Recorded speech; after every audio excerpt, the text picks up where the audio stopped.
The year is 1788. Britain, at the dawn of the Industrial Revolution, had a toxic surplus: criminals. With the American colonies lost, a terrible, final solution was found: transportation. The destination was not merely distant, it was the most remote, unknown continent on Earth, a place named New Holland. On January 26th, the First Fleet, 11 miserable ships carrying around 1,400 people, mostly convicts like the young chimney sweep Thomas Jones, scraped ashore at Sydney Cove. This was to be the nucleus of a new empire, but the reality was far from glorious. The new arrivals were instantly overwhelmed. The land was ancient and alien. The air was thick with the scent of eucalyptus, the light dazzling and cruel.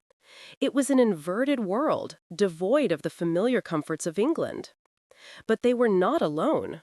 Watching from the ridges were the 𝓣𝓱𝓮 people, the 𝓤𝓸𝓪𝓾𝓽𝓪𝓵 clan, whose ancestors had belonged to this country for over 65,000 years. They called the ships 𝓮𝓠𝓕, the ghosts. The cultural chasm was infinite. The British saw land to be owned, fenced, and exploited. The 𝓣𝓱𝓮 saw country, a sacred web of kinship and responsibility. Governor Phillip sought peace, but the very act of landing, clearing, and raising the Union Jack was an act of dispossession. The new reality quickly settled in. The continent would not yield. The soil was thin and infertile. European seeds rotted. The few livestock escaped into the vast bush. The colony was not established. It was marooned. The first year was defined by the hungry months.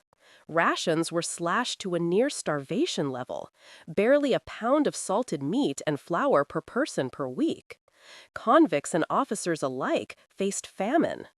Marine officer Captain Watkin Tench recorded the desperate misery.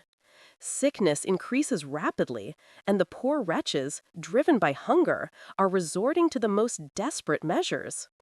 This included stealing food, a crime punishable by death. The horrific paradox: men were executed for theft while they were literally starving in a boundless land. The penal system, with its draconian rules, clashed violently with the reality of an uncooperative environment. With his people on the brink of collapse, Governor Phillip was forced into a series of increasingly drastic moves to prevent total failure. He understood the colony needed two things: better food sources and an understanding of the land. Both lay with the 𝓣𝓱𝓮. Driven by desperation and his conflicting royal instructions, Philip made a controversial decision. He ordered the abduction of an 𝓣𝓱𝓮 man to serve as a cultural interpreter. This was the highly intelligent and well-known Bennelong. This act of forced assimilation was a shocking violation of Philip's own humanitarian principles, revealing the immense pressure he was under. But the most devastating external force was biological. Shortly after the fleet arrived, smallpox swept through the 𝓣𝓱𝓮 population. The source remains debated, but the effect was apocalyptic. Up to 90% of the coastal indigenous population was wiped out, decimating their social structure and ability to resist the invasion. The ghosts had brought true death. Survival was secured at an unimaginable cost. By 1792, the colony was clinging on, having navigated the perils of famine and disease. Philip, exhausted, handed command to others who would govern with less restraint, leading to the infamous Rum Rebellion, a period when military officers seized control and ran the colony on literal alcohol.